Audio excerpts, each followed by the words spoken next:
अहमद यमना मरुइब पाव अमा update थमजगे cookie ने पुखाव Shantipur the लांदारखरे AR न कापद कुकी अमा सोकले हौकिबा हिंग द खुलाई पाइबा कुकी लालहुबसिंग इम्फाल ईस्ट डिस्ट्रिक्ट की सगोलमांग पुलिस स्टेशन की मनुंग चनब पुखाव शांतिपुर नोंगमई राउंड कया कापसिन दुना लांदारखरे एआर न हंदुना कापद कुकी लालहुबा अमा सोकले हाइरि प्रेसना फम पाउन हाइ अफबा मखल की खुलाई मतिक साना पाइबा कुकी लालहुबसिंग न हौकिबा हिंग द पुखाव शांतिपुर एरिया द नोंगमई राउंड कया कापसिन दुना अटैक सथरकी अटैक अदु द हेनपम हुटपगी थबुक सिजननब मेसिन याबो गरी अमगी मिक्सेन अमदी बॉडी द नोंगमई मरु कया पानबदगी अकाय तोय थोकी कुकी लालहुबसिंग पुखाव शांतिपुर सथरकीबा लांदा अदु द मफम अदुई खुंजासिंग अशोक अपंदी याहोद्रे हाइरि थौदोक अदुगा मरी लेना पुखाव शांतिपुर की खुंजा अमन फोंदोरकपददी खुल असी कंगलोप की इरांग असिना मरम ओइरका मी कया लेनदबना मरम ओइरगा सिक्योरिटी फोर्स मफम असिदा स्टेशन तौदुना लेते मसी कुदोंचाब लौरगा कुकी लालहुबसिंग अदुना संगसंग खुलदगी कुमथरकलगा नोंगमई राउंड कापसिनदुना अटैक अदु सथरकीबनी हाइरि थौदोक अदुगी पाव हेक फंगबगा तरग निपान सुबह एआर की कंबू मफम अदुदा संगसिनदुना कुकी लालहुबसिंग लेरिबा मफम अदु तमना बॉम यावना नोंगमई राउंड कया कापकी एआर की मैकेदगी नोंगमई कापा हुरुपदगी कुकी लालहुबसिंग अदु मफम अदु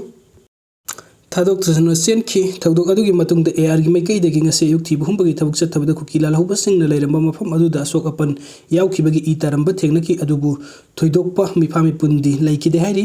तराग निपान सुबह एआर की मैकेदगी हंदुना बॉम यावना नोंगमई राउंड कया कापखिबा अदु कुकी लालहुबा अमा फिबम थीना सोकी हाइना पाउगी लेखुन अमना हाइरि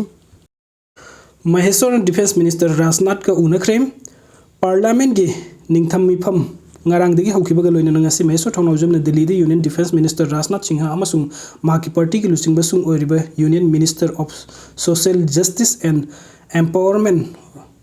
Ramdas Athwale ga unakre Defense Minister Rajnath Singha amasung Ramdas Athwale ga punna unakiba aduda mehsor thongnawjamna hojik tha tarek hanjilaklaba Manipur gi irang asi loiba naidri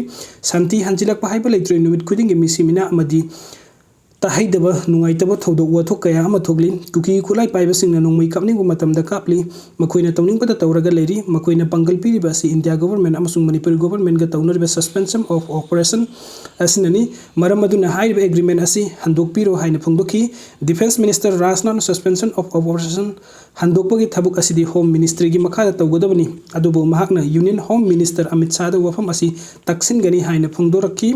महेश्वरसु Rajnath मधुबु थबक्ता ओनथोकनबा होटनबदा मतेंग पांगबिनबो वफम थमकी हाइरि हौजिक थोकलबा इरांग असिना मरम ओइरगा मैतै